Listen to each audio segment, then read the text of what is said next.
Moçada, bom dia, tudo bem com vocês? Preparada de aula de novo. Hoje a gente vai tratar com vocês do módulo 3, tá? Gênero dramático, que é o teatro, e gênero narrativo. Eu vou começar pelo gênero narrativo. A gente define como narrativo todo texto emoldurado por 5 elementos, tá? 5.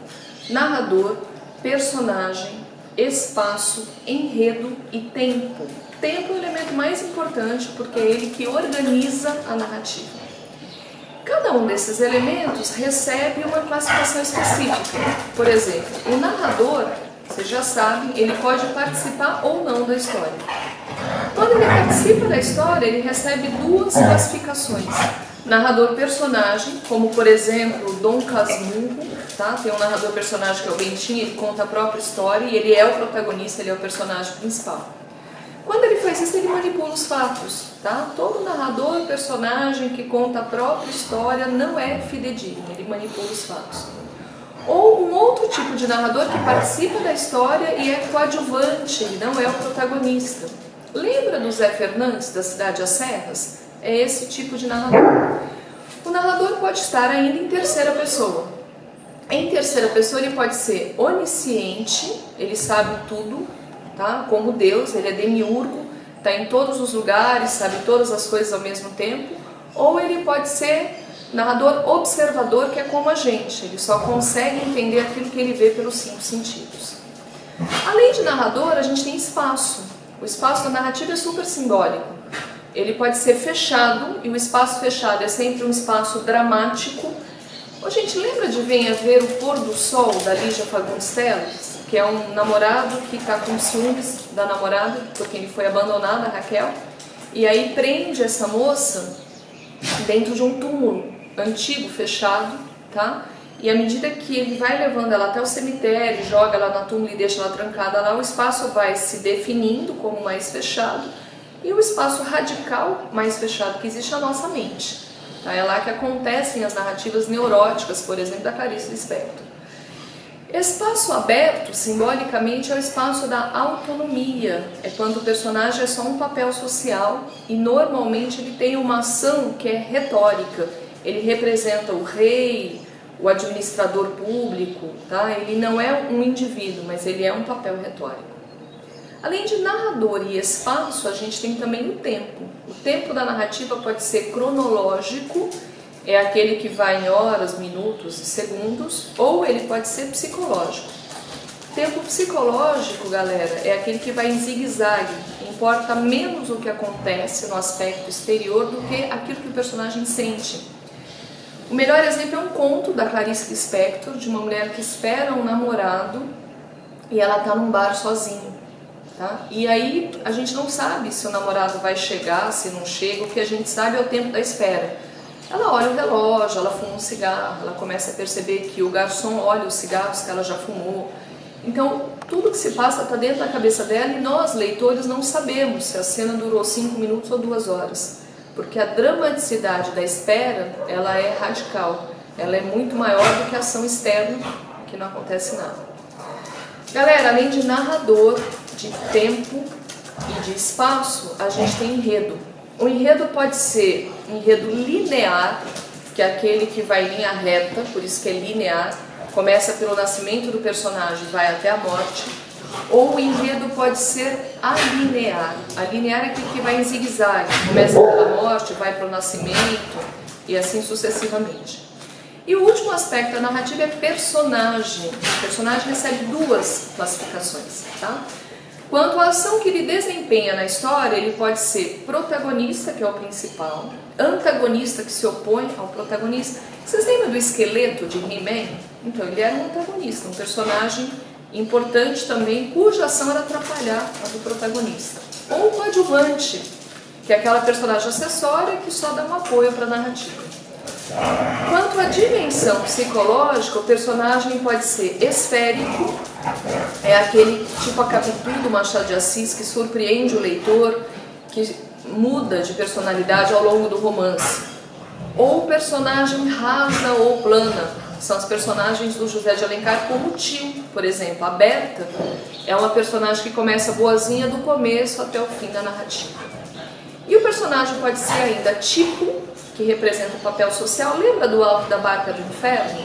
A prostituta, que é a Brígida Vaz, o padre safado, o fidalgo metido, tá? Eles são tipos sociais. Ou o personagem pode ser uma alegoria, ou personagem alegórico. O personagem alegórico é aquele que representa valores, a justiça, a honra, o ódio, tá?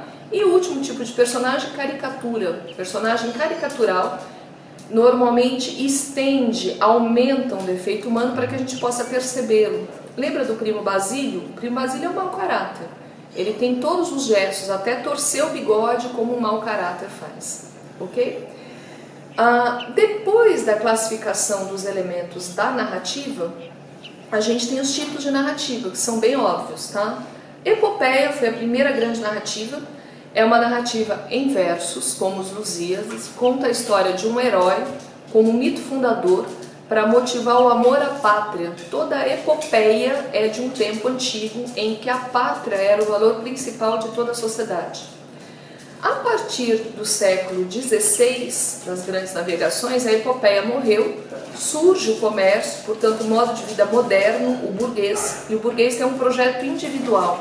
Então você não tem mais heróis que são coletivos, você tem o romance. Romance é uma narrativa longa, com vários núcleos dramáticos, vários personagens, normalmente um tempo extenso, ele pode durar de 20 a 100 anos, tá? E ele representa o projeto individual de um personagem. Diminuindo o romance, tem a novela, uma narrativa que dura mais ou menos 2 anos, um único personagem principal, vários núcleos dramáticos que giram em torno. O melhor exemplo é o Alienista, do Machado de Assis. Pensando ainda mais, lembra aquele leite pequenininho, que é super condensado, minha cachorrinha tá latindo? A gente vai ter o conto. Olha, o Cortázar definiu o conto como o tremor de uma gota de água dentro de uma célula de cristal. Para vocês entenderem o caráter de tensão que tem o conto. Ele narra a mudança de estado de um personagem com poucas páginas, pouco tempo, geralmente pode durar 2, 3 horas, tá? Ele consegue condensar aquilo que são os vários temas de um romance. Derivando do conto, nós temos a crônica, que é um tipo de texto próprio do jornal, em linguagem coloquial e distensa, que conta o cotidiano de uma personagem. A fábula, que conta uma história curta, em que animais desempenham ações humanas com finalidade moralizante. Lembra da fábula da raposa e das uvas? A raposinha quer comer uva, não alcança, pula que nem uma louca. Aí no final ela fala que as uvas estavam verdes, né? O final aí moralizante é quem desdenha quer comprar. O apólogo, que são objetos que desempenham ações humanas com finalidade moralizante. Vocês lembram, galera, do apólogo da linha e da agulha do Machado de Assis? Tá? Uma linha fica enchendo o saco, uma agulha fica enchendo o saco de uma linha porque a linha faz papel subalterno, vai atrás. Aí a hora que termina a costura do vestido da baronesa, a linha que está lá vira: vai, otária, você trabalhou por mim, agora eu vou para o baile e você volta para a caixinha das mucamas. Que é a ideia de você não ter o orgulho da servilidade, não ficar se orgulhando para deixar os outros ricos. Tá? E por fim a gente tem ainda gênero epistolar. Em relação ao gênero dramático, que é o teatro, o que nós sabemos? É um texto com a ausência de narrador, trabalhado pela rubrica. Rubrica é aquilo que vem na frente, que fala como que o personagem vai atuar, tá? Se ele vai estar nervoso na cena, calma. Lembra que a rubrica é sempre uma possibilidade de atuação, isso já caiu no Enem, tá? Possibilidade, não é uma atuação obrigatória, senão não teria o exercício artístico do ator. O melhor exemplo para vocês, quem assistiu O Poderoso Chefão, é quando morre a filha do Michael Corleone. No roteiro estava escrito: Michael Corleone dá um grito desesperado, só que o Al Pacino, que é um baita de um ator, se joga na escada e dá um grito mudo, que demora uns 10 segundos e não sai nada. Tá? Ele manipulou a rubrica e atuou de maneira criativa, fazendo da rubrica uma possibilidade. E tem diálogos, né? Todo o gênero dramático ele é caracterizado fundamentalmente pelo diálogo de personagens. O teatro surge com a tragédia grega, se desenvolve pela comédia latina, cujo princípio era ridente castiga timores, através do riso castiga seus costumes. Da comédia romana, a gente tem os vários gêneros medievais, alto, moralidade, farsa, até chegar no gênero dramático, que recebe o mesmo nome do teatro, que é o drama, que é a mistura de tragédia com comédia para os românticos. Galerinha, exercício agora, tá? A apostilinha de vocês, página 104, questão 1, VUNESP. Tem tempo? Tragédia em O Ato, Milor Fernandes. Personagem, patrão empregado. Época, atual, ato único, empregado. Patrão, eu queria lhe falar seriamente. Há 40 anos que trabalho na empresa e até hoje só cometi um erro. Patrão, está bem, meu filho está bem, mas de agora em diante tome mais cuidado. Pano rápido. Para quem tiver perdido, gente, página 104. Essa tragédia relâmpago de Milor Fernandes, denominado capitalismo mais reacionário, mobiliza o campo da sugestividade e, num clima aparente humorístico, libera todo um universo de conceitos, situações e costumes subentendidos. Releia o texto apresentado e, na sua interpretação, responda: o que está subentendido no discurso direto do patrão? Porque este texto pode ser entendido como uma crítica de costumes. Gente, o empregado estava pedindo um aumento, tá claro. Até hoje só cometi um erro. E o patrão responde: da próxima vez, meu filho, tome mais cuidado. Além do discurso do patrão ser paternalista, chama o empregado de meu filho e lhe nega o aumento. Então, subentendido como crítica de costumes, aqui está a ganância do patrão que não reconhece o valor do seu empregado, que é o pior tipo de patrão que existe. Texto 2. A tragédia, no sentido clássico, é uma obra fortemente dramática inspirada na lenda ou na história e que põe em cena personagens envolvidos em situações que desencadeiam desgraças. Em sua função poética, destina-se também a infundir o terror e a piedade. Considerando esta definição, releia o texto de Milor Fernandes e a seguir: interprete porque apenas esse diálogo entre os dois personagens poderia caracterizar uma tragédia.